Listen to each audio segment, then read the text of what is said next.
is their Cordova creator of the Leicester equaliser. El Khanous, how much room does he have here? El Khanous going for goal, and he finds it as well. What a turnaround here at the Tottenham Hotspur Stadium. 4 minutes, Leicester have soaked up so much pressure. Fatawi jinking feet to get beyond his man, and the header from Jamie Vardy makes it 2. It's Wood should score. Wood Knockout. Yes! Yes! Anthony Knockout has done it. Tielemans lining one up. What a goal! What a brilliant goal by Yuri Tielemans! And the Leicester City fans go absolutely potty. The ball in behind Damian Vardy. It's 11. It's heaven for Jamie Vardy. Hold the back page. Hold the front page. A Leicester player has smashed the record. Good morning and welcome back to Blue Tinted Glasses. It's Sunday morning, which means it's Good Morning Foxes. And it is a good morning for the second Sunday in a row because Leicester City have not ruined our weekend. Although the clocks have. Unfortunately, they've ruined my morning because I am absolutely knackered. But yes, before we get into all of the football related stuff, Anil, how are you doing, mate? I'm great. British summertime is here. We lose an hour today, but it's worth it in the long run, if you ask me. That extra light, love it. This next 6 months, peak. Looking forward to it. Yeah, 100%. It's peak if you're not sat behind a computer like I am. Tom, what's going on, mate? Long time no see. How you doing, mate? Yeah, good, mate. You can't moan, mate. You wait till you have kids, then you can start moaning when kids get up an hour earlier than you want them to. Yeah, mate, yeah. I mean, I've got a little dog, so same thing, right? Same thing? No? No, not a chance. Manny, talking of dogs, Manny, I'm joking. Manny, how you doing, mate? What? What kind of intro welcome is that? You're supposed to treat your guest with respect. You're supposed to treat him with love, you know, a nice introduction, the person who's coming. I get called a dog. It's Sunday morning at 9:30. What's going on? All right, it's like that today. Huh? Okay, I get it. Yeah, okay. one of them. Gloves are blame off. The clocks. Blame the clock. Clock We're just going to war, blame mate. everything on the Clock clocks. war. We're going to blame everything on the clocks. How you doing, mate? You all right? Yeah, not too bad. Is it bad that I actually feel happy for Forest fans that they're going to Wembley? Is that wrong of me? Yes. Yes. Fair enough. Here is a Forest fan morning. I was not prepared for DST. He might have been on DMT. Hello to you as well, Mark, in the chat. Greg as well. 10-0. They will score for fun with our defence or lack of. Great. Thanks for that optimism and first thing in the morning. And Sully, cheers, lads from New Zealand. Hello to you, Sully. Okay, well, as I said, we've had 2 weeks of no Leicester. We've had an international break. And I'll tell you how much I care about the international break. On the match preview the other day, I actually said that my team, Wales, conceded a 90-something minute goal to lose the game against North Macedonia. I didn't actually know we actually drew the game. We scored a goal just after. So that shows how much I care about it. But Anil, are you bothered by international breaks, mate? Did you watch England? No, I get hyped when the actual tournament comes around. Then I think it's interesting. But I think the whole friendlies thing, it's boring. I wish they did something where they just had it all over at the end of the season or the start of the season and not interwoven through the league. It's really annoying, I think. Yeah, man, it's rough. What about you, Tom? Have you been watching? I used to watch because I used to watch England when like some Leicester players were in there, you know, just to see how they're getting on. But yeah, not anymore. No, I watched it. I wanted to see what Thomas Tuchel was going to change, and hasn't changed a fat lot. Still very, very slow passing football, and then. Okay, there's a little bit different with some quicker wingers, but still take our time to break down some really shit teams, don't we, really? You know, with the quality we have, we take too long to break these shit teams down. And by that point, it's fucking boring to watch and you want to switch the telly off. So he's got a lot of work to do and he's got to change something to get the fans excited again, in my view. What about you, Manny? Because I know me and you've got a little bet going on. I actually think England are going to win the World Cup. Because I think that all England needed was a German. That's all you needed. And you get a win. No, if you see us old heads, remember the '94 World Cup, and if you remember when they were playing games at all those stadiums, the American summertime, even in places like Detroit, it was like 35 degrees, humid, hot. Players are struggling. There's water breaks, and our players cannot play in those conditions. Well, you have got a few players now who play abroad in warmer climates, so you never know. Yeah, 2 or 3, but doesn't matter. Nah, it's something else. Manny's right. Do you remember there was a game in the Brazil World Cup where like the humidity was 110%? I think England were even involved in that game. It's just like no one can play football in those conditions. I always remember Saipan. Do you remember? I remember Paul Scholes complaining about Saipan, just saying it was when we played Brazil in '02. And he said we couldn't breathe. We just couldn't breathe out there. It was so hot and humid. You couldn't get lungs into your air. And the Brazilians were like, we're used to this. we grew up on this stuff, not a problem. We actually played well that day, but still lost. Yeah, that's a good point, actually. The Brazil World Cup, didn't you get knocked out of the group stage? Yeah. So, yeah, maybe Don't get chirpy, Locks. Gareth Bale's retired. You've got anonymity for another 50 years ahead of you. You're about as good as your rugby team at the moment. Dan James, mate. What are you talking about? Dan James. Dan James. Brennan Johnson. Right. Well, for some reason, we don't play this weekend because it's FA Cup weekend, of course. As he said, Forest went through, so congratulations to them. But coming up, we have Manchester City, so it doesn't get any easier for Leicester City. I was going to call it a relegation battle. It's not a relegation battle. It's just a relegation. But Anil, how are you feeling going into this one, mate? Because you know what? It's a bit weird. I have seen some people online thinking, you know what? We've had a little bit of a break and I'm feeling a bit refreshed. Come on, Leicester, we can do this. And I'm just like, oh no. But yeah, how are you feeling ahead of it? Sadly, I'm just utterly apathetic. It's just a meaningless fixture to me right now. Let's get it over and done with. I don't see the boys turning up. Man City probably do have something to play for. I don't think it'll be a battering, but I just don't see us. I don't see us scoring again, sadly, unless we get lucky with an OG or a penalty. I'd like to see a good performance, but I think, to be honest with you, this weekend, I think really put it into context. You've got Crystal Palace and Forest now getting to the semi-finals of the FA Cup. I feel that this season is going to be another time where you do get a surprise win, and we were probably the last team to done that. And you just compare where we are now compared to then. Back then when we won the Cup, Forest were in the Championship. Gone completely the wrong direction. Palace have always been solid, but we were always quite significantly above them in the Premier League. So very sad to see. So, I'm not really expecting much. Maybe we'll see something different, but I don't really have my hopes up with Rude. Sorry to be so negative on a Sunday morning, but what can we say? I feel we're just waiting for next season to start as soon as possible. It's just how it is, mate, at the moment. I think, I think with all the negativity, it's not a surprise. You just look at the table, look at our results, can't score a fucking goal. Tom, what about you, mate? Man City coming up, because last time we played them, we lost 2-0. But we put in a great performance, Performance FC and all that at the King Power. But yeah, how do you see this one going? Do you think we're going to put in another good performance, or do you just expect us to roll over? I couldn't give a shit if we put a good performance in now. You got to pick up 3 points. That's all you got to do.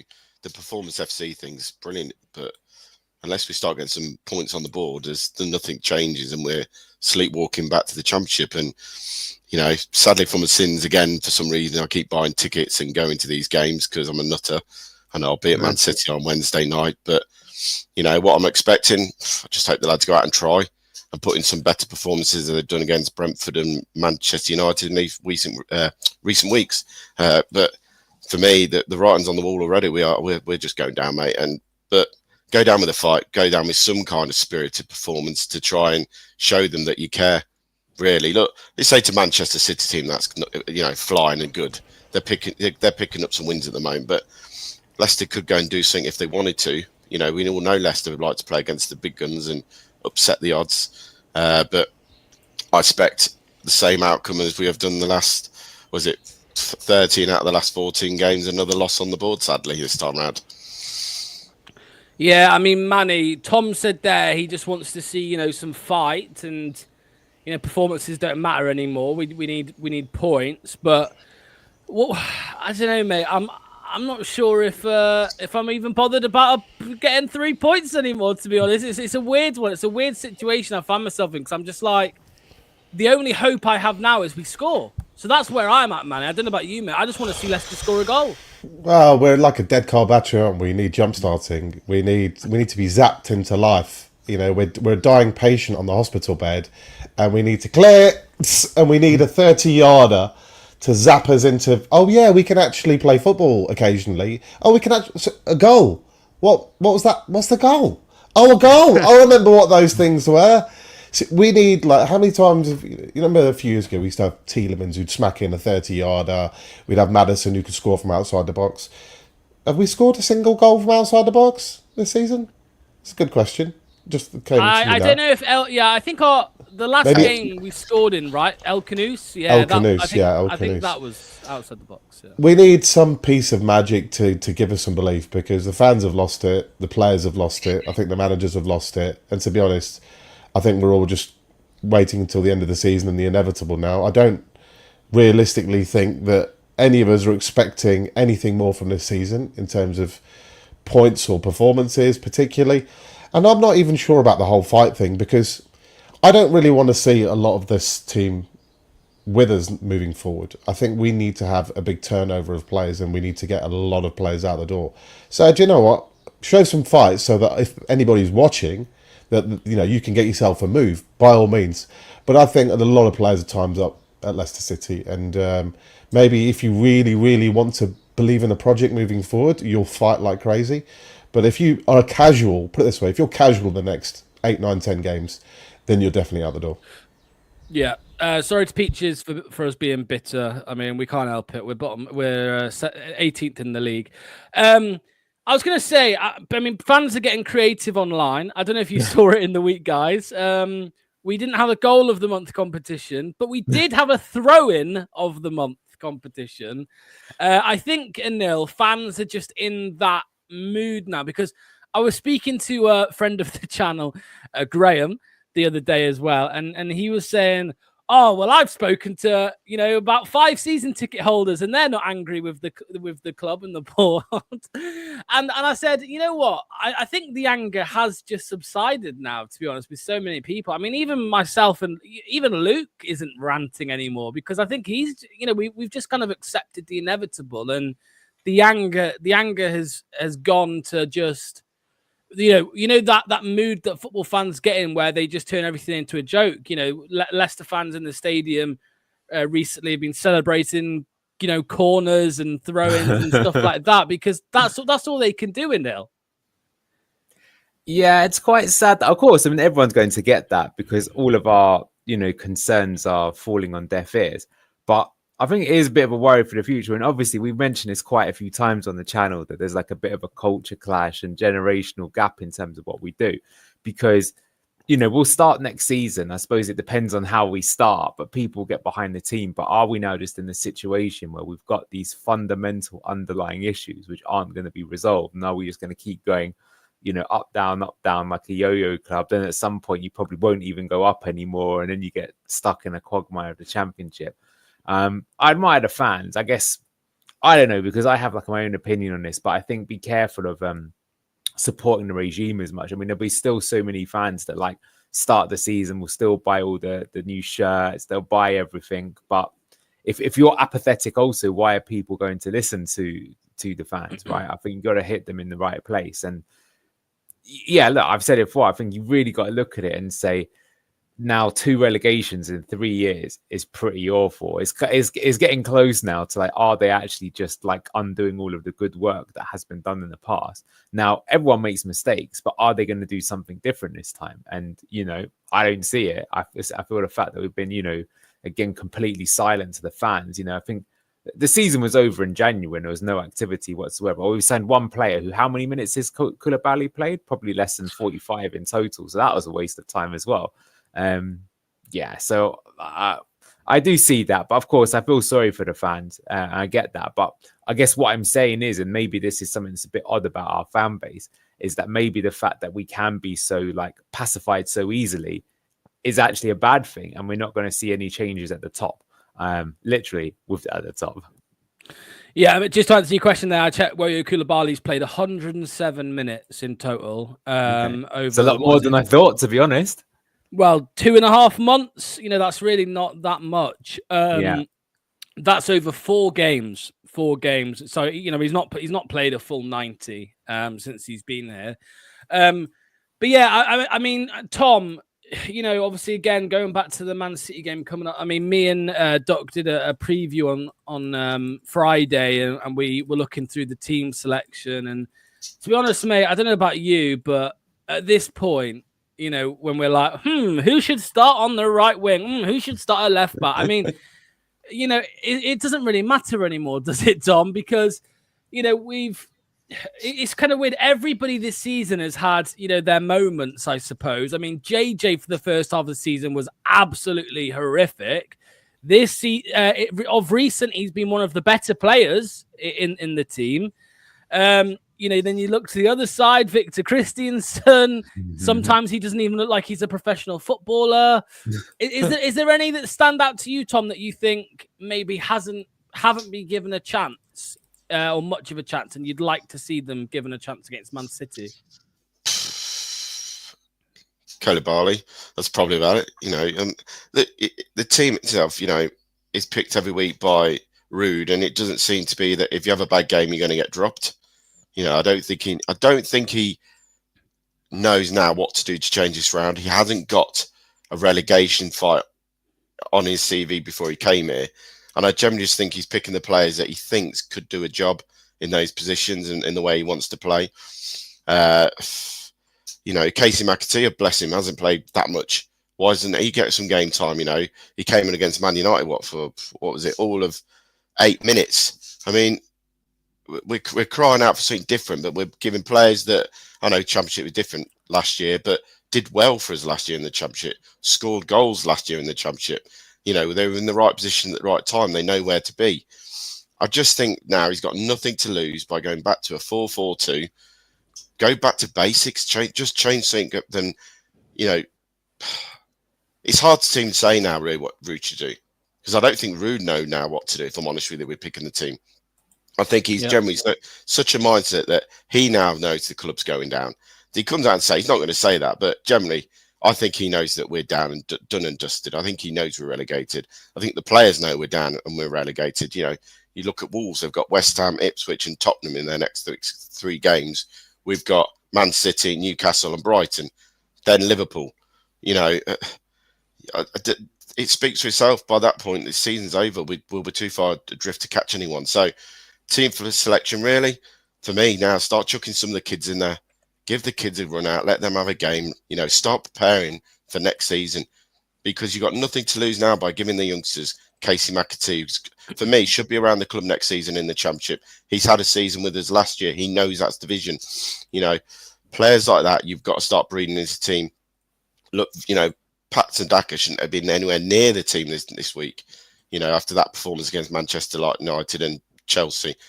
Talk about players being professional footballers. He looks far from that, if you're talking about that as well. So hard to put really where to start. I still expect to see the same old faces on the team sheet. Once again, Mads Hermansen's the only one who comes out this season with any credit, because we all know he's going to get a big move in the summer because his stock has rose again for being a team that's going down. But his performance levels has kept us in many a games this season that we've lost 2-3-0. It could have been 6 or 7. So look, same face to be picked at Man City away. Don't expect to be a hat full of changes, but it'd be nice to see a few of the younger lads start getting game time now. Yeah, I mean, Manny, what about you? Because I know that we've been speaking about, we speak about formations and things like that. Obviously, Rude changed to a back 5 recently, and obviously we've not scored a goal or got any points since that change. I've seen some talk online about, and me and Doc spoke about it on Friday, that does he change that now back to maybe a 4-2-3-1? I mean, this is one thing I will say. Ruud van Nistelrooy has been a disastrous managerial appointment, but I do kind of wonder. I was going to say I feel sorry for him a little bit, but what I mean is I don't know what he should do now. Like, does he just stick with the back 5 and see out the season, or maybe revert it back? We haven't scored a home goal since December the 8th, so why do we want a back 5? Why do we want a back five? We've got bad centre backs, so why do we want 3 of them on the pitch? I tell you, we're struggling for goals. Let's get another bad centre back on the pitch and drop another midfielder or attacking player. I mean, I've never been a fan of a back five. This is not the Great Escape team. We don't have the quality of win backs. We don't have that team anymore. That's this. Mind you, having said that, any system we play at the moment is not really going to do much. But when it comes to choices, back five I don't like. I think it's time to stop playing our championship team, isn't it? I mean, Mavididi scored 15. Was it 15 in the championship last season or something like that? 15 goals in the championship from left wing, and he hasn't started in 7 games in a row where we can't score. So I don't get that. I still think there's one roll of the dice we can do. A 4-2-3-1 is. I've been saying this for about 2 months now. Put your fastest team on the pitch. Okoli on the pitch. Koulibaly on the pitch. Get Mavididi on the pitch. I think the way I'd do it the other way around. So anybody who's slow doesn't get on the pitch. So Vestergaard doesn't play, Cody doesn't play, Winks doesn't play, Ayew doesn't play, Cordova-Reid doesn't play, Vardy doesn't play. Any of those guys who happen to be over 30, they happen to be slow, they happen to be playing a lot this season, and they look slow. We can't even get touches in the opponent's box. We can't make chances. At least get some mobility in the team. So whatever you're fast, literally have team sprints as a defensive unit. The fastest 4 get in the team's next game. That's it. Let's do it like egg and spoon race if you want to. I don't care. Whoever gets in there will make the team next game. I think that's the only option we've got. Of course, we've spoken a lot about the kids, the likes of Monga and Evans and the rest of it. I can see both sides of the argument. Like, what if Jeremy Monga comes on 15 minutes and plays brilliantly, and then suddenly you've got 40 teams trying to sign him from all around the world? There's maybe a little bit of we want to, keep that until his 16th birthday and hopefully get that contract signed. But I don't know. No, I would ask him. So if he wants to play, if he wants game time, then you get game time. Well, he's going to say yes. Of course he does. I mean, Anil, Manny said there that he can see both sides of it. I can't anymore, Anil. I cannot see both sides of it anymore because, like, the likelihood is he's going to leave. Monga's going to leave, right? I don't know how long it is as a tribune and all of that stuff, right? But he's going to leave. So just use him while you've got him. Let the fans see him. I know what people say about, well, it's unfair. Like, there's a comment here, which again is fair, saying, don't chuck him in at City. It's a tough ask. But we're not asking him to win us a game. We just want to see something different, a bit of excitement on the pitch. And, we keep mentioning it, but what Matt Piper said, in his on the Radio Leicester, where he said about, he didn't give a damn when he was young. The team weren't performing. It can't get any worse. He went on and he had a great time, and the fans, it actually gave some fans something to get behind. And I know some people have mentioned Luke Thomas, saying, well, look, Luke Thomas gets absolute pelters. But, well, no, he didn't. Not when he first came into the team, he didn't. I think we actually gave him, like, we overhyped him a little bit when he first came into the team, saying, oh, this guy's amazing, when really he wasn't. He was just a youngster coming through, and he did a good job. So I don't buy the whole don't throw in, he's too young kind of thing anymore, because I just think there's nothing to lose. I mean, there's a middle ground as well, right? You can definitely give them 10 or 15 minutes towards the end of the match. Yep. I can't believe he hasn't done that so far. Like, games against Man United when it's 3-0 down and it's game over, put them on. There's, nothing bad for them. I mean, I think, like, Harvey Barnes, I remember, played in that Champions League game against Porto when we were already qualified. Didn't we get beat 5-0 or something like that? But he still got to play. And then he went to the Championship and then came back into Premier League team. So I think it is important to try and, get them aligned for what we're going to do next season. One thing I was going to mention just quickly as well, in terms of what we could do. I mean, there are a few rumours going around as well. Like, I thought, for example, that Ricardo would definitely be gone at the end of this season. But some of you guys think he'll stay. And I've got a feeling if he stays, I was just thinking that Rude has never tried the inverted fullback system. I think, to be fair, because Ricardo hasn't been available. But I think, as Manny says, I wouldn't mind us at least. Look, the season's done, so maybe we should be thinking about what we're going to do next season. And that did generally work. I mean, admittedly, then who plays right wing? Or maybe it's Jeremy Monga. Maybe it's Casey McAteer, whatever. I just try something. I mean, I don't have any expectations of the game. But I mean, as per your point, yeah, I think these players should be given some minutes at the minimum. I'm not sure they should start right away. I think that's fair enough. But yeah, I can't believe they haven't given them 10 or 15 minutes at least, right? And then they could ease them into it. And, if he did start doing it now, maybe there's even the possibility, if they impress, that they could play the games against Ipswich and Southampton, which is maybe the games where we could get something. And that really would be good, because we are definitely going to be playing those teams next season, because the three of us are all going down together. So something to do there. But there's an interesting comment here. So we've got here already, like McAteer not good enough, which is maybe true. But that, I think, does show you, right, maybe the problem with putting the youth players. Everyone's like, yeah, give them a chance. But then depends which youth players. Off, in my opinion. It depends which youth players, doesn't it? Remember, there was people like KDH and Harvey Barnes. It took them up until really sort of being 19, 20, and in KDH's case, it was like 23 before he was ready. But then you get other players at Leicester. I remember Emil Heskey made his debut at 17, I think it was. I think the key point to make about whether it's not so much about the age. You could be 17, you could be 23. It all depends on your own physicality and your own mentality. People mature at different ages.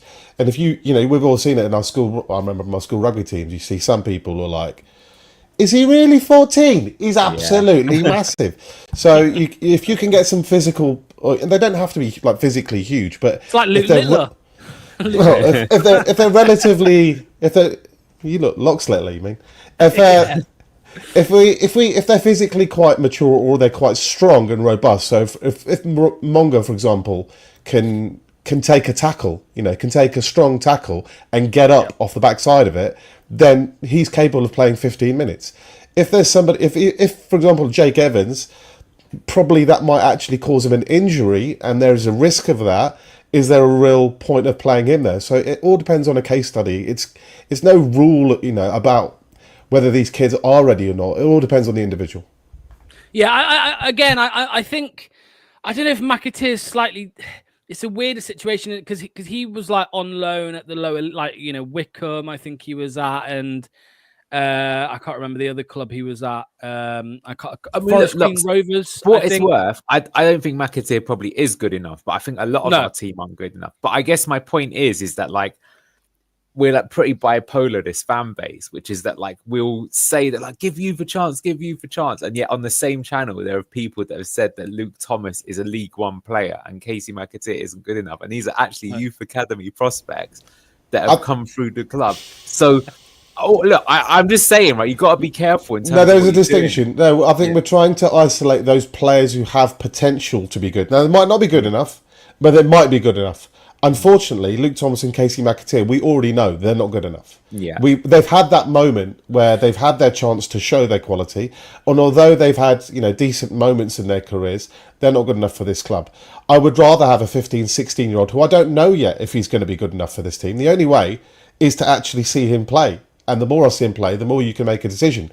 But going back to those players that are not the solution, it's a difference. So those kids got their chance. They proved not to be good enough. I don't want to go back to those kids who've already had their chance. A new wave of kids. Tom, just think about. Oh, sorry, Lox. Yeah. No, go on, Anil. Go on. Say the point. Yeah. No, I was just going to say that. Remember that the golfing class in this division is ridiculous. Yeah. Like, probably the three best players in the championship last season, you could argue, were Kiernan Dewsbury Hall, Crescencio Somerville, and maybe Amari Hutchinson. What have those three players done in the Premier League this year? And they were the best players in the Championship, right? So to expect, look, like I say, I want to see these players being given minutes. But what's my prediction? My prediction is that we give some of these young players a chance, and 2 games later they're like, crap, it's not good enough. The alternative is stick with Ayew and Cordova Reid. Is that what you really want to see? Is that what you'd really like to see? They've scored more goals and assists between them than Crescencio Somerville, player of the season last season, mate, in the Championship. Crescencio Somerville's been injured all season. What's wrong with you guys? Dewsbury Hall, more goals and assists than Dewsbury Hall. How many minutes has he played? Amari Hutchinson. Amari Hutchinson's not great. I agree with you. That's why they bought Villagine. I'm not a major fan of Amari Hutchinson, but look. I don't think a lot of those players who Anil just mentioned in the Championship have actually had a really good opportunity in the Premier League. Consistently played game after game in a team that's vaguely doing anything to support them. Somerville's was in and out, then he got injured. Amari, he's played quite a bit, right? Amari Hutchinson. Yeah, he was never good enough in the first place. He's not. I think Somerville is good enough, though. I mean, tell you what, if Somerville comes available, I would take him in a heartbeat. I would take him. Yeah, of course. Yeah, Leeds will probably try and get him back. Right, Tom. Yeah, I mean, obviously we were talking there about the youth. I mean, you know, I heard a rumor back the QPR Cup game, which we won. I heard a rumor that Rude was told not to play Monger and Jake Evans specifically. I don't know why. I'm not sure if that was the case for the Man United game. They travelled obviously, and they didn't come on the bench off the bench. But I mean, what's your take on it all, Tom? Because I mean, you know, like we all say, like we've all been saying, the season's over pretty much. There's no real relegation battle. Do we just look to the future and see what they can do? Problem is, you look into the future, and when you got players like Bobby Reid and Ayew, who still got 1 year and 2 year left on their contract, knowing that no club is going to come and buy them in the summer, that's the worst thing about it. That is what you've got to work with next season, because the club aren't going to have a massive pot of money. You've got to start looking at these youth players early. You've got to see what's in the academies, the under-21s, the under-18s. Is there any potential? Someone put it earlier, doesn't matter how old you are. If you're good enough, you're good enough at the end of the day. And you can get chucked in and you go. Spot on. I agree with that. Matt Piper, I remember him bursting on the scene at Filbert Street. No one's seen this kid, this lanky lad. He wasn't got any muscle on him, but they chucked him in and doing step overs. The crowd were cheering because he was doing something we hadn't seen all season. You know, if that is true that he did, you know, he got told not to play him, it's quite sad, really, because what's that saying to the players themselves? Well, I'm good enough and the manager wants to pick me, but I'm being told, you know, he's being told not to play. That don't set us up in a good stead going into next season, because you're basically saying, well, you're good enough, but yeah, the club aren't going to play you because we're worried we're going to lose you. Well, sorry, that's the case. That's what we're up against now, and that's same for any club who's got a good young talent. I mean, Southampton the other day, was it dibbling there asking 100 million? I mean, that's absolutely bonkers. For what's he scored this season? 1 goal, is it? And maybe 4 assists. But the football world has gone mad for me when it comes to that kind of stuff. So Leicester can sit here and go, look, well, Monger, well, he hasn't even played a game yet, so we're looking 60 million for him. You know what I mean? I just think the club have got, if you can think about it logically, the club have got no money going into next season, and you've got a talented player who's 15, 16 that we can get playing now and show how good he is. Look, we might lose him. That happens to any club like Leicester, Southampton is. But go and show what you can do for the next 8 games, 9 games, and put a price tag on him. So when it goes to a disciplinary board or what it is, you know, Charles Bruno, who decides how much he's worth, you've got some case for it, then, he's played against under 21, so we're going to say he's worth 6 million. Where in theory, he could be worth a lot more money to us to build a squad next year actually still capable of being in the playoff pictures. Because at the moment, let's be honest, this squad of players, even if you offloaded a handful of them, they're a mediocre mid-table championship team. If you end up with the likes of Ricardo, who we're not going to get rid of, because no one's going to pay the money for him with his injury record over the last 12 months. This season, you're going to end up with Reid. You're going to end up with Ayew. You're going to end up with Daka probably, because no one's going to pay any money for him. So let's look at some of the youngsters and breathe them in now. Start looking for next season. I completely agree, man. It's all about next season now and building. Because let's not go into next season on the back of another 9 games losing streak. You know what could happen? We might not win another game to the end of the season, and we might not score a goal for the rest of the season. You know, that's how bad it's got, really, isn't it, really, when we're looking in that way.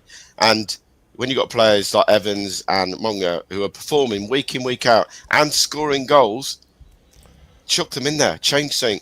Love Vardy. Best thing Vardy could have done was leave at the end of last season and gone out on a high. Now Vardy's going to go out on another low. So, yeah, lots of things need to change.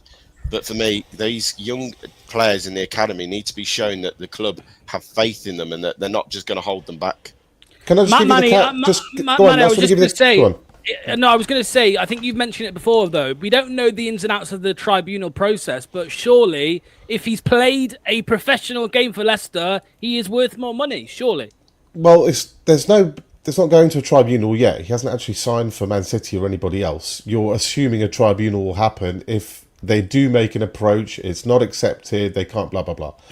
But I can see. I don't necessarily believe it, but let me present the case for the other way of thinking about it. Is that you've got this 15-year-old kid who desperate to him to sign a professional contract, and at the moment you've got a few clubs who are taking a look. Nothing more than that, just taking a look. It's hard to gauge exactly what level he is based on the opponents that he's playing at. It's a different type of football. It's very, very. If you put him in the Premier League, and the kid has a brilliant 10, 15 minutes, skins a few players, does a bit of magic, God forbid, even does a Wayne Rooney type goal, he's definitely out the door in the summer. Absolutely, definitely. Because those clubs will go, all right, I don't want to pay this 15-year-old kid 30, 40, 50 grand a week. We don't know if he's any good. If you've got one moment of Premier League footage that shows his potential, then all of a sudden the suitors really, really come strongly. And there's lots of them. You have to fight off much more competition. So I can see it that way, is that you don't want to have him exposed because you're going to create a problem for you very, very quickly. Whereas I think on purpose, Ruud has said, we're going to promise you pre-season and you've got a next season it'll be done. I think hopefully by then he is 16 and therefore will be able to sign that contract. So we're trying to entice him to, look, you can get into the first team, just sign the contract please when you're 16 and it's all good. But if you do give him that exposure, and what if he is actually brilliant, then there's a very big concern that's the only time you'll really see him in a Leicester City shirt. Just to clarify on this, because I asked our good friend ChatGPT about how old you actually have to be. I think it used to be, because obviously Rooney signed at 16, all that stuff. I think it used to be that case. But what it is now is at 15 years old, they can sign a pre-agreement scholarship. At 16, they can then sign a scholarship deal. 17, they can sign their first professional contract, initially limited to 3 years. And then at 18, there's obviously no restrictions. So has he actually turned 16 yet? Do we know? Or is he still 15? I don't think so. I think he's still 15. Okay. So Jake Evans is 16, I think. So maybe at 16, then something might happen. Whether he signs. I'm assuming he can then decide to sign there we go, in July. So maybe then he can decide to sign a scholarship with Leicester or Man City or whoever else. But Anil, just answer this, because Manny said about if he plays and he scores a goal, then everybody's going to want him. I think the cat's already out the bag. I mean, every time I go on social media, there is something about Jeremy Munger and about how Man City scouts were at Seagrave watching him play. I mean, I think the cat's already out the bag, right? There's that, and also the fans could give him like an amazing reception and make him feel loved. I don't know how to play it, but I think the thing that we all just think about as fans is that, like, it's so depressing. Give us something to be excited for. And I think, I don't know about you, but it's almost like if he leaves the club and he never played even a minute for us and he goes on to be a good player, won't that feel even worse? Even if, like, he came on for 15 minutes and never did anything again, at least you could say, I don't know, other people might say, oh, we're so stupid. We should have, kept him locked in the cupboard till he signed a deal. It's hard to sort of gauge. But yeah, just from the other side is that he's something that is supposedly an exciting player. Let's see him play, because it ain't exciting watching the Leicester at the moment. Yeah, I mean, right. Well, there is something I really want to talk about with you all, and it's the manager situation, and there's something else as well. But before we do it, score predictions for the Man City game coming up. I'll come to you first, Tom. What are you saying for this one, mate?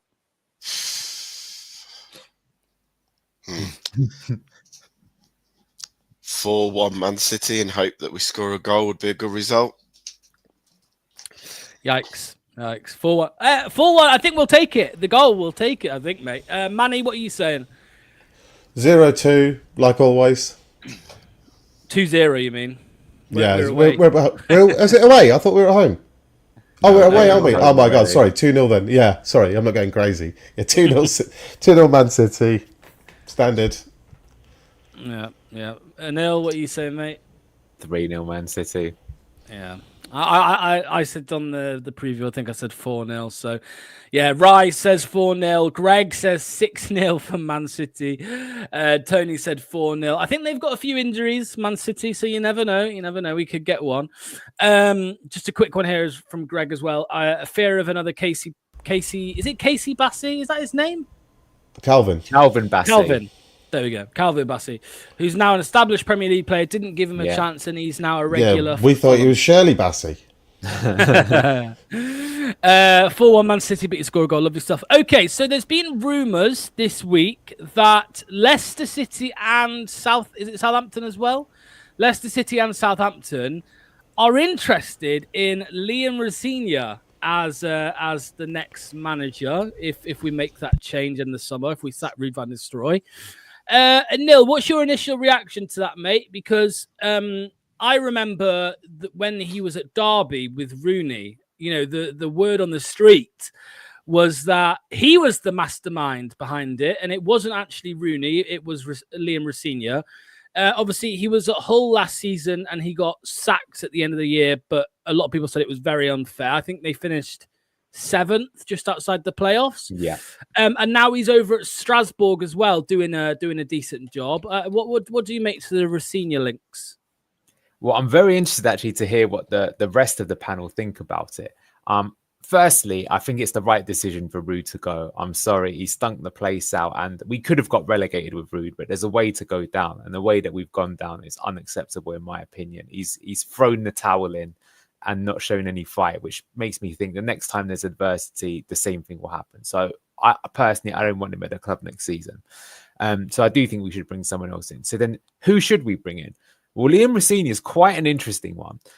At Strasbourg, he's basically playing baby Enzo football is the best way to describe it. And it's almost like what they're trying to do, the Chelsea models, they're trying to get some of their satellite clubs to play the similar sort of style so that any player that then moves from Strasbourg over to Chelsea can pick up the system right away. So that's quite interesting that they do that. Now, of course, some people in this community love Enzo style and other people hate Enzo style. So that's an interesting one already. That's why I'd like to get people's opinions. Rosenior himself is English, he's young, he's up and coming, lots to like there. Now, the interesting situation is, though, Hull, because the thing is that Hull finished just outside of the playoff places, but their squad was very strong, right? They had Liam Delap, they had Fabio Carvalho later on in the season, they had some of these Turkish players that were really good. And so I have to say that at the time, I thought that maybe they had underperformed. But then you look at Hull now, and they're actually 20th in the Championship. And at one time, I mean, they're only 3 points off getting relegated from the Championship. So perhaps me thinking that he underachieved with Hull is now a bit of egg on my face. So look, I definitely think it's time for a change. I've got to say that. And like I say, he's up and coming. He knows the Championship. I think he'll play similar to Enzo's style in some ways. I hope he's a little bit more direct at times, which is the maybe one criticism I have of Enzo. But for me, yeah, I actually would be quite positive about it. That's my personal opinion. I don't know if I think he's got anywhere near the same sort of upper ceiling that Enzo Maresca does, but maybe he doesn't need to have that. And I think he has faced some adversity in the past. And I think that Derby situation is a very good one, actually, Locks, that you've shown that.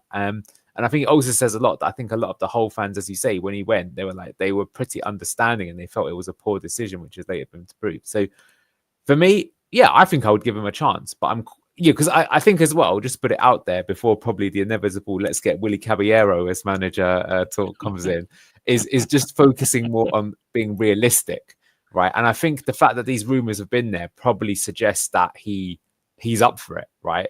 So I think that's important as well. So I'm not saying he's the only candidate, but like I say, I really want to hear what you guys say, but I'm actually quite positive. I think that's interesting news and I would welcome it personally. Just before I come to you, Tom, Anil, just coming back to you a second, you said realistic. 5th place in Ligue 1, potentially somehow a chance of Europe, maybe the next season, maybe even if he's got something good going on there. I mean, are you sure you think it's realistic to get him in at Leicester in the Championship? I do, just because Strasbourg's a bit of a weird club, right? Like, they are essentially Chelsea's B team. So he's doing well there, and he has developed some players. I believe he's got Andre Santos playing absolutely fantastic. They also signed Sebastian Nanasi, who was linked with Leicester, actually, in the Championship season. So he's developed them well. But he's not going to get the Chelsea job, is he, being at Strasbourg? So what's next for him? And I just think the fact is that, like, he'll have seen what Enzo did at Leicester, and he might be thinking, that could be me. right? And I could quite fancy having something there. Yeah, you're right. Maybe his stock has risen, but it's interesting that you said that they're fifth, because the last time I looked, they were ninth. But clearly, they've gone on a good run, and his stock is definitely rising. But yeah, I think that could be an interesting appointment. But like I say, he's an English manager. I'm sure he'd love to be in the English game. And regardless of where you are, if you're a project manager and you're going to be given time, Leicester's still a brilliant team to have it. And I think if you put it this way, if you're a Rossini, you go to Leicester, you'd be thinking, I've got a good chance of getting this team promoted, and I've come up and I've already got something that looks really good on my CV. I've got a lot of experience in the English game, and now I can start thinking about getting like a proper Premier League job, or hopefully better, turning Leicester back into a Premier League team, which on paper we should be able to do.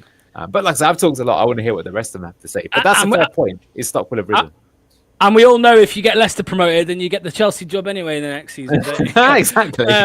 No, they have been on a good run. Yeah, they've got 4 wins and 1 draw in the last 5. Oh, yeah, wow. four wins and 1 draw. Tom, Liam Rossini, mate, what do you make to that link? You know, I suppose an exciting, young manager, obviously doing well over in France. Would you be interested in him coming to Leicester?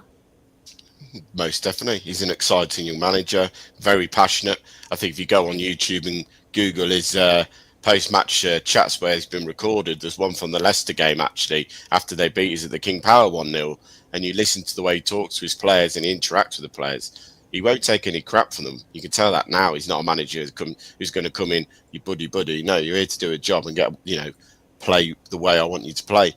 Yes, it's going back again to Enzo Ball. Now, I like Enzo Ball at times. I could see what Enzo was doing because you could work out how he was trying to be very precise. A lot of fans, I'd say it's split 50-50, got frustrated by it because it wasn't attack-exciting football all the time. It was very precise, calculated. I think you've got to make your mind up as a club, what your vision is. Are you going back to a counter-attacking team, or are you going back to a team that's going to have a lot of possession, a lot of sideways and backwards passing, but there's an end product there? We did it under Enzo, we did it well. And I think that's what Liam will bring you. I think he'll bring you that kind of style of football back. But he's going to have to bring in players to play that. And that's where, is he going to want to come in with the squad of players he's got at the moment? That's the only thing you'd say. There's going to be a lot of promises to be made to him that you're going to have funds available to bring in players to play the way you want to play. Yes, you've got Harry Winks. We all know could play that role as a quarterback starting the playoff in the Championship, because that's probably the level he's at.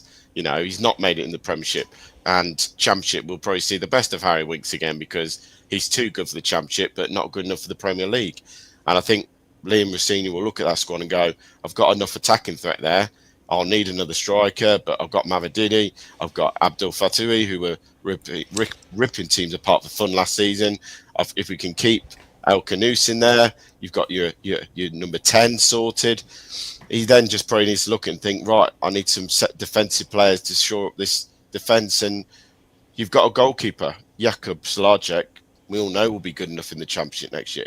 So he can look at it. For me, it would be an exciting appointment. It's definitely something we've got to change. I completely agree with Neil. Van Nistelrooy shouldn't be around the football club in the Championship. He's had a go. It hasn't worked out. He's got to look for a positive start going into the pre-season and have everything ready. It's something got to be, well, we're going to sat there and wait 4, 5, 6, 7 weeks before we bring a new manager in. We have to get them in as quick as we can before pre-season starts, so he can start working on what he wants to do. We've lost your audio, Tom. Tom, sorry, you've gone a bit funky in your audio. There you go. You're all good now. Yeah, I just think it'd be exciting. I think it'd be an exciting appointment. I think it'd be a passionate appointment from him, and I think it'd probably lift the club up a little bit going into next season. Then, if you kept Rude there, there'd be a very unsecure, unwhelming feeling going into next season. You get what I mean? Like, you wouldn't be going into next season with optimism, really. Yeah, I agree. Manny, what are you thinking, mate, about Liam Rossini? You love talking about your managers, Willy Caballero and whoever else, but hold on, let me think of the other one. Carlos Vicens or something crazy like that. I don't know. But forget them for a second. Liam Rossini, would you be happy with that? First thing to say is the Rossini family is one that's steeped in football history. Leroy, his dad, was a really good player. Obviously, his lad is as well. His lad's a bright lad too. But this is March and April. We don't need to be rushing into any kind of thoughts or processes. This is what we did with Cooper, right? We panicked, even though we hadn't even started pre-season, and we appoint somebody. Take your time, do due diligence. So I would look at the alternatives too. That's part of it. I can't recommend, Liam Rosenior without seeing what the alternatives are too. And when I look at, I've been focusing a lot on the 3Bs this season, because that's where I think we want to be aiming for: Brentford, Brighton, Bournemouth. But throw in Palace there as well, who are, I'm a big fan of Palace this season. And they've they could win the FA Cup, and they were struggling in the relegation zone below us, and then since then have been showing about Champions League form after the first 10 games. And what they did do is sign players like Ismail Assar for €12 million a winger, which we could have loved to have done, by the way. So they did actually sell a big player like Elise. They used that money, pocketed 30-40 million quid, and replaced the player with a good player for a very cheap fee. So I think that is they a had good place. Dougie Friedman as director of football, and he's getting poached by the Saudi league. He's done such a good job there. That's the big difference. These are the clubs that we do need to look at. What are they doing? And look, Bournemouth have appointed Areola, a young Spanish manager. Brighton, a young Austrian manager.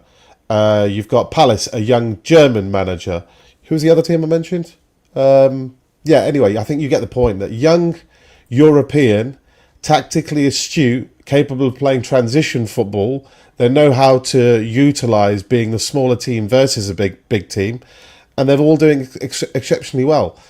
Now, I love Enzo. I loved Enzo. I love the style of football. I know Graham's always banging about how much I love a chess match in football, and I do love that style of it. I really do. But there is a question mark, which I kind of answer, whether how translatable is that into the first season in the Premier League? Because now that the gap is bigger than it's ever been, you've really got to survive before you can thrive, right? So in order to survive, I think we'd be more effective being a counter-attacking team, just like the first time around. We started off being a counter-attacking team. We even won the league that way, but then we evolved into a possession-based team. So I think that is our template. So when it comes to Rossini, and I hear that he's playing Enzo ball again, I love Enzo ball, I do, and I wanted Willy Caballero because I love Enzo ball. But I think there is a case for trying to build a counter-attacking team. It's a lot easier to do. It's a lot cheaper to do.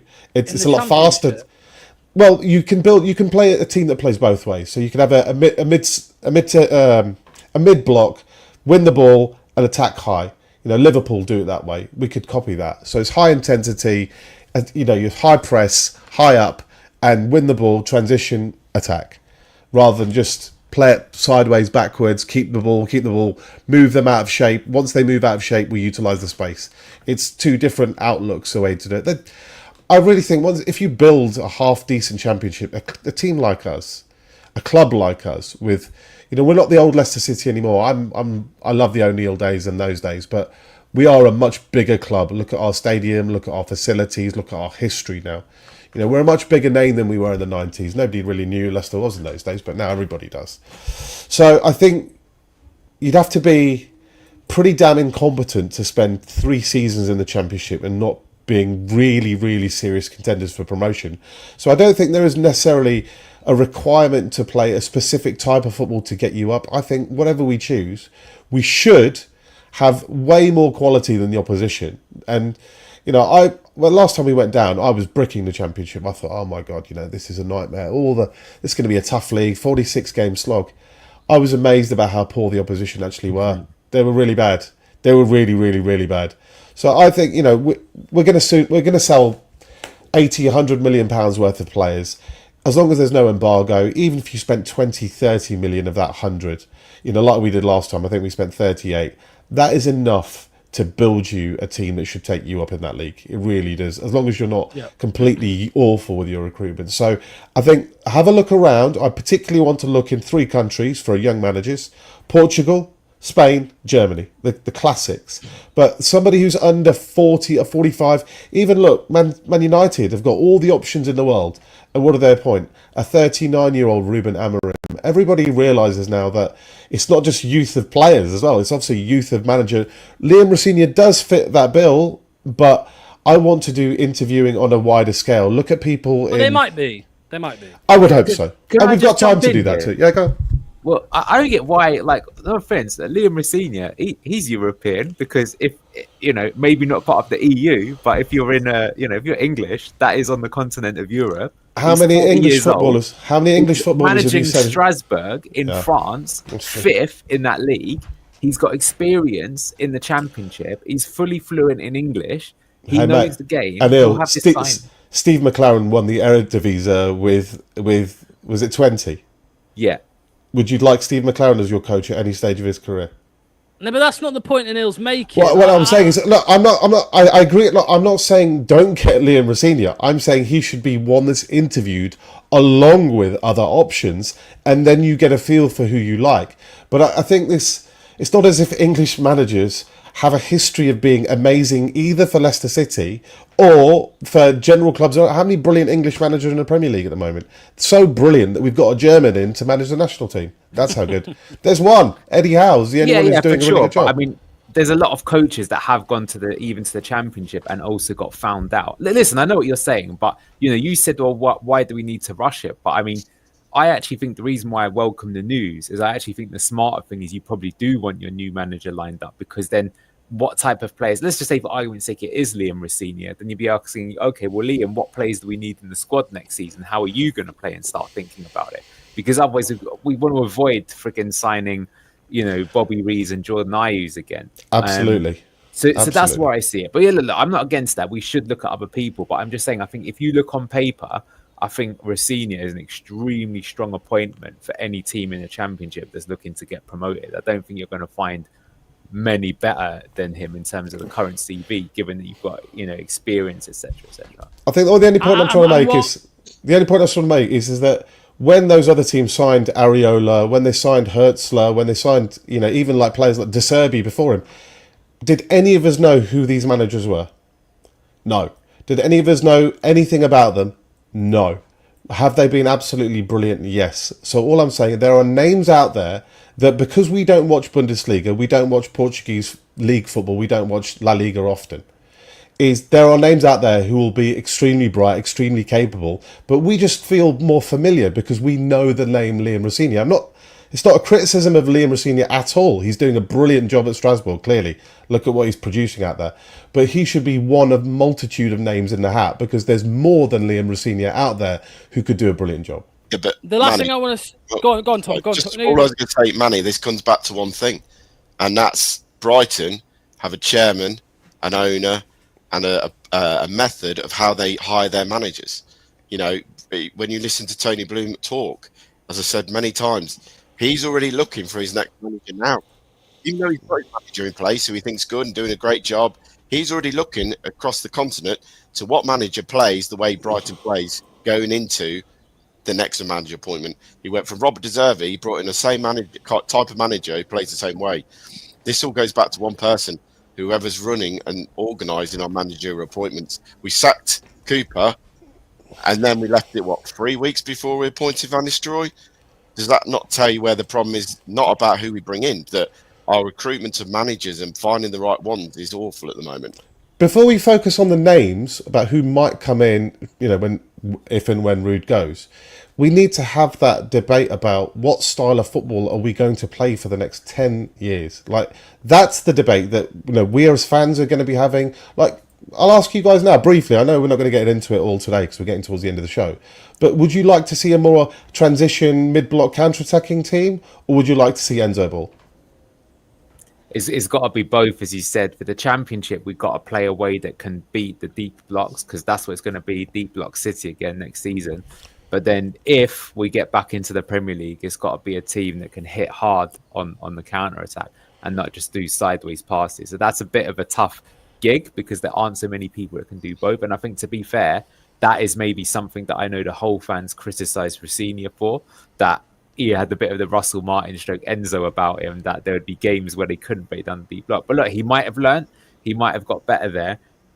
Off the top of my head, I can't think of too many managers that are good at doing both. And like I say, the thing is, if you go for example, Hull, they replaced Liam Rosenior with Tim Walther for exactly the reason that you're specifying, that when he was in the Bundesliga, he was known for playing a very transitional form of football. And like I say, they currently sit 20th in the Yeah, championship. but they 3 lost. points They off lost. They relegation. lost. They lost Carvalho. They lost Philogene. They lost all of their players. So it's a very, very different team than the one that He Liam still, Rosini he had last still season. had backing. Look, that so in terms of style, you asked the question just to answer that one specifically. And you need this- to play both styles, one style for the championship and one style for the Premier. Then I actually agree with you, and so that's what we need to be looking for. And then if I ask you, based on what you just said, is Liam Rosini the right person to do that job? Again, interview him and let's see what he has to say. If he's dead stringent about this is the way, there's no compromise like Enzo did, then maybe you want to veer off. If he's willing to be flexible and say, look, we're going to do it this way, but we'll keep that ability to play a different way in the Premier League, and if we get promoted, we'll build a more counter-attacking unit. Then I like that. I like that. Whoever manager tells me that, that's what I want to hear, basically. Yeah, and I think this is important as well. Before a manager, we need a new DOF for a new approach. But do we trust our board employing the correct person? Well, it's something we're going to speak about this week. I mean, we've got a space on Wednesday on Fox's Den, because I do want to talk about how Southampton are set to part ways with their head of recruitment, very, very soon. And, I know that's not the director of football exactly, but, what Southampton have clearly done is look to the situation. They've seen that their recruitment hasn't gone well this season, so they're making a change. And that just feels like something that wouldn't happen at Leicester City. A string of poor recruitment. All right, well, let's hold that person accountable and sack them. It doesn't happen at Leicester. When did we appoint Martin Glover? 3 years ago? When we got relegated. So there was a big change. We got a new director. No, it was before we got was relegated. it before that? Yeah. He brought in Harry Suter, Victor Christensen, and Tete. Brendan Rodgers last season. Oh, apologies. Okay. Martin, what are you getting Harry Suter for? And I'm pretty sure the only reason that the last guy left was because he went to Atalanta, right? Lee Congerton went to Atalanta, yeah. So he wasn't sacked. This is what I'm trying to say. So it doesn't feel like a change like that would happen at Leicester. But we'll see. We've got a whole summer to talk about that type of thing. But fair play to Southampton making that change because it's clearly needed. But yeah, that happened with I've spoken about this so many times. The clip online of some of the old recruitment staff at Southampton when they told the board, no, do not sign Vestergaard. He's slow. He can't jump. Don't sign him. And then the owner signed him anyway, right? So, and then he got beat 9-0, and we signed him. Makes sense. But yeah, okay. That is the end of the show. I just want to give one shout out. Yeah. Tony Smith, I just saw in the comments. Hello, Tony. Actually said something nice about me for the first time in 6 months. So thank you, Tony. It's going to be a good day if Tony's giving me compliments, right? I mean, that never happens. So I think my dog could replace Rodkin. To be honest with you, mate, it's not really a compliment. You're in a mood today. You are, aren't you? You're in a mood today. Is that why you referred to him as a dog at the start of the show? Lux? It all makes sense now. We're going full cycle. Yeah. Although sometimes I do think Manny. Give me a call. Give me a call. I do think Manny does this as well sometimes. Pulls names out of a hat. Like, oh, there we go. Willie Caballero. Somewhere. Carlos. Hey, look, by the way, Willie Caballero, just folks, we appointed an assistant manager from a Champions League team after they'd won the treble. All I'm asking is a repetition of not even something that high. Actually, Willie Caballero should be more attainable than Enzo Maresca was, because Enzo was winning trebles at Man City and Willie's just sitting there in fourth. So I don't think it's so mad to look at Willie Caballero. It's a continuity of Enzo. He's already been at the club for a year, so he knows most of the squad personally. He's actually, as a player or as a coach, he's worked under Pep. He's worked under Conte. He's worked under Enzo. I think he's worked under Ancelotti too, by the way. So he's been exposed to a lot of unbelievably good managers. And if Enzo felt that Willie Caballero was smart enough to have him as assistant, then I don't see why he's not smart enough to be our manager. Yeah, 100%. Yeah, anyway. Yep. So yeah, that's the end. Tom, go on, mate. Give a shout out to the channel, mate. I'm seeing that. Doctor stands. It's going up.